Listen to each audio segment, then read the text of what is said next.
Right now, Pittsburgh's best sports show is about to begin. Call us or tweet us. We've got things to talk about on the Ireland Contracting Nightly Sports Call. Meanwhile, I thought yesterday also was a surprise in a way that Mike Vrabel, who I think is a very good coach and still a very young coach at age 48, was out at Tennessee. And now I wonder if Robert Kraft, who he honored this year, the red jacket, whatever they call that Ring of Honor thing they do in New England, he was given one of those things as a longtime Patriot. Do you think that will push the decision on Belichick a little bit quicker? I think it makes for an obvious 1 + 1 = 2 situation where if Robert Kraft is ready to move on from Bill Belichick, and how could he not be? There's too much smoke there for Belichick to somehow keep a hold on his job. That would be ridiculous, I think. I think they're just working out, Bob, the way that they're going to actually word it and frame it in New England. But it would make for an interesting, an easy maybe connection. Vrabel goes up there. As far as him being done in Tennessee, I mean, the record is overall pretty gaudy. 13-31, though, the last 2 seasons. It started, the last 3 seasons. It started to get away from him a little bit, Bob. It was not going his way. I think 13-31, by the way, the math doesn't add up. Sue me. I'm in radio for a reason. I think 13-21 is... 13-21 sounds a little bit better. I think somebody had a misprint on ESPN today. I'll blame them for that. But yeah, it had gone bad for him the last couple of seasons there. And I do think you're seeing an example where teams are now trying to separate. Even, the Titans owner, Amy Adams Strunk, she even said this, that basically there was almost this separation from how they wanted to do things directionally and the amount of control and input Vrabel wanted to have in that process. And I actually think, by the way, that that's a healthy way for franchises to operate. You should have somebody setting the direction of how you're going to assemble talent, and then you should have a coach with a shared vision on how to coach that talent. And it's clear that somewhere in Tennessee, those kind of connections weren't being made anymore, and that's why he's out of a job right now. Well, that brings to 7 the number of NFL vacancies. When Belichick decides to leave or move on or mutually part ways, that'll be 8. There's a whole bunch of stuff going on. When we come back, we'll talk about some of these great playoff matchups, including the Steelers and Buffalo Bills. We'll also talk about a big matchup tonight tomorrow, at PPG Paints Arena in Vancouver. Rutherford's not on the trip, but Rick Tocchet and his team is, and they're red hot right now. They did something they've never done before. We'll tell you what that is as they take on the Penguins tomorrow, plus your phone calls at 412-575-2600. This is the Ireland Contracting Nightly Sports Call. Give us a call right here, right now.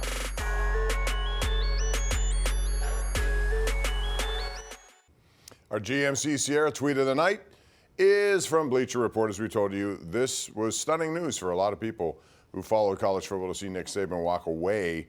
His team had got all the way to the national semifinals before losing that overtime to Michigan. All right, real quick, Chris, I want to ask you about this game in Buffalo. Now we get more and more information, and Ray Patlin, who's been following this whole week, says it's going to be a lot of wind up there. The precipitation, we'll find out by Friday just how much is coming, but something is going to come.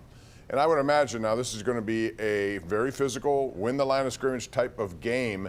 Do you expect anything different, or do you think there will be a little trick in there? I mean, Josh Allen's going to run the ball. We know that. How many times? I have no idea. It could be a lot. And the Steelers will do it as well. So what gives in that one? Well, I do think the Steelers are running it really well in large part because they've got a quarterback right now who's playing the position that's forcing teams to back off a little bit, or to commit a little bit more in the way of resources to stop the pass, I should say, so to keep kind of a too-high shell oftentimes, Bob, and that's allowed them to run against lighter boxes. I know this. Sean McDermott runs that defense, and Buffalo likes to keep two high safeties, but they don't have Matt Milano, who was kind of their MVP on defense as an inside backer. His replacement's been good, but Milano was the man. I think the Steelers should be able to impose their will on Buffalo's front seven, and as far as that win goes, I think the last game in Buffalo that was even close to this kind of win was the infamous Mac Jones attempts 3 passes, and the Patriots win right. 14-10 game. So, Allen's got the arm, I think the best pure arm in the league as far as arm strength to cut through that wind. But when he played that game against Mac Jones and the Pats, he only went 15-30. He only threw for about $150 or so. So he will be not as effective. What I'm worried about from the Steelers' perspective is this. They still probably need to hit 1 or 2 pass plays, I think, to have a chance, even in windy, bad conditions. Mason Rudolph throws a pretty deep ball. But, Bob, would you say he has a super strong arm? I would not. I think throwing a nice-looking deep ball and having a really good arm that can kind of handle the wind are 2 different things. So that is a point of concern for me. I think Josh Allen has a kind of arm that can knife its way right through the wind. I mean, he could put a lot of velocity on it. But, yeah, I think they're going to be looking down the field here and there, not a lot. We'll see how it goes. We have a lot more of these games I want to get your take on a little bit later. But right now, let's go to the phone lines. And we begin with Jim in Greentree, who joins us on line 2. Hey, Jim, welcome to the Sports Call. Hey, Bob, how you doing? Hi, Chris. Hey. I think the Steelers plus 10 is a good bet. I'm putting 5 G's on it. Bye. I hope you win. I like plus 10, Beg your too. pardon. I just think I can see, even if they lose the game, one of those backdoor touchdowns or points that just makes it a cover. But I will say that when they're in this position, they normally don't do well. When you're a double-digit underdog, most teams live up to that distinction. And I don't know, this is different. The Steelers are playing a different kind of football right now, and I like the way they're playing on a physical level. As long as they don't make a lot of mistakes, I think they got to be in this game, don't you, Chris? I think Vegas doesn't buy Mason Rudolph. I think they think the bubble's going to burst, the odds makers. I think they also believe in Josh Allen, who, by the way, if this turns into an Army-Navy game, as Pony called it, because the wind is so bad, neither team really tries to throw much, Josh Allen's an extra running back, on the field. I mean, that gives Buffalo an advantage. But, yeah, I think Steelers plus 10 is actually a pretty good number to go after if you're a Steelers fan. I don't know if I'd be putting 5 G's on the money line Steelers. I'd feel a lot better about doing that kind of thing on plus 10. Jim, by the way, send me money if you have that much to throw on one game. I would also say this, Bob. I think it's a very important thing. Not that it's not this way every game. The Steelers have to have early success. They fall down 10-0 in this game in the first quarter and get shell-shocked a little bit by the Bills. I think that they have virtually no chance to come back. They jump on Buffalo early and maybe get up 7-0. Then I think all bets are off, because then you can get Allen into a situation where he tries to play a little bit of hero ball, and we've seen that at times backfire on Buffalo. Yeah, and the pressure as the game goes on, it's closer, will be on Buffalo, because everyone expects them, not just with this point spread, but they're looking for a Super Bowl championship, and they've had opportunities before, games that they've blown late because of different kind of calls by their coaching staff and plays, whatever the case may be. I think people at the beginning of this year thought they would be a Super Bowl team, and they have that on their shoulders as well. Let's go out to John in Ross Township. Hey, John, what's up?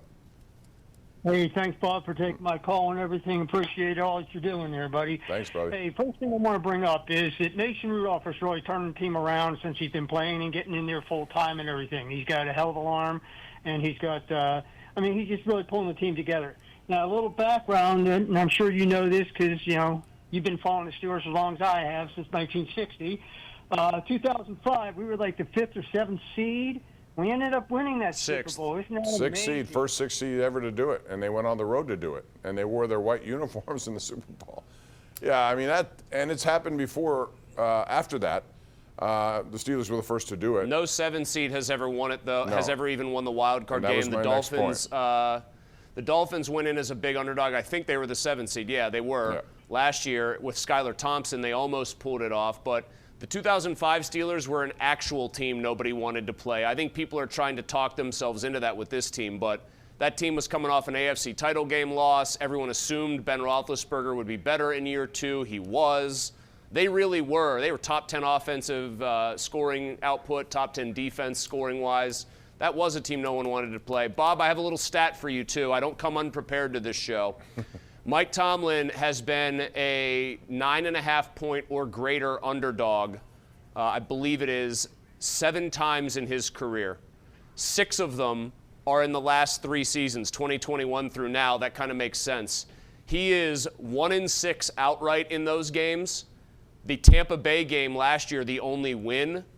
And then 5 of these 6 losses are by at least 21 points. The only one that wasn't was that Week 17 game with Cleveland a couple of years ago where Mason actually started and they were a huge underdog. Right. But when they have gone in, regular season or post, as a big underdog like this, as you put it, they have lived down to the reputation and gotten pummeled. Yeah, no question. And they've also given up a ton of points, over 40 in their last 3 playoff games. And certainly slow starts have been a big problem with that. All right, real quick, I want to go around some of these games. Cleveland, Houston is very interesting to me. You got Stroud going against Flacco. Joe Flacco, here he is now, and he's had a nice career playoff record. I believe it's something like 10-5.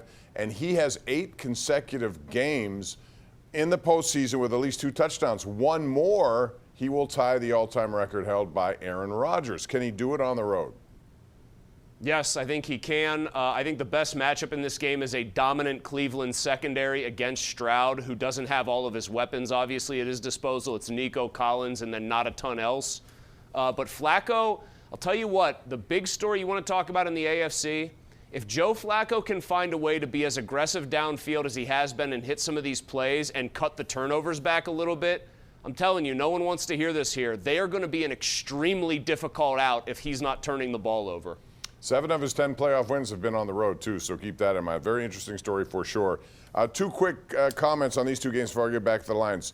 I find the most intriguing game to be the Rams and the Lions just because of the quarterback swap, but also Green Bay and Dallas. Strikes me as Green Bay is one of those teams that I know Dallas isn't at home. You can tell me all about that. I know how good they are at home. But, man, they got some really good young players. I think Love has been on fire. 18 touchdowns, 1 pick in his last how many games. And he's got some really great young receivers, and they have nothing to lose. Comment on both of those. What do you think may happen? What did Reggie Miller do once to Spike Lee? Yeah. I think there's the potential Dallas chokes. They are really, really good, though, in their own building. I think that could be an extremely fun game, even though it's the second biggest line of the week. I desperately want the Lions to beat the Rams. Not like any animus against the Rams, but I love Dan Campbell, love watching that team play. I think Jared Goff got a really raw deal in terms of his perception nationally, and I'm glad to see him cooking.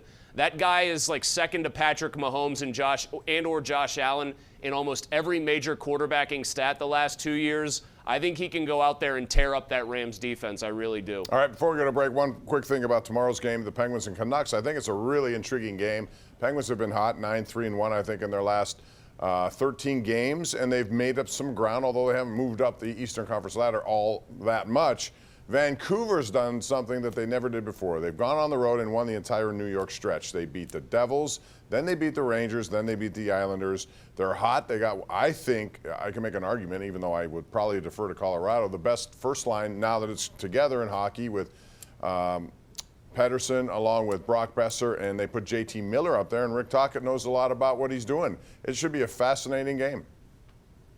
I always pay pay attention the same way, but always put more stock in games, obviously in division or in conference. But I kind of like these Western Conference measuring stick games for the Penguins. I like to see where they stack up against a team, like you said, that is red hot. And I just want to see them continue to sustain some of these efforts. You know, it's good that they kind of trampled the Flyers. Malkin got going a little bit. Just continue to give me that sustained level of play, and I'll start to believe that this team is really finding something. And they got one of the best young defensemen in the game in Quinn Hughes.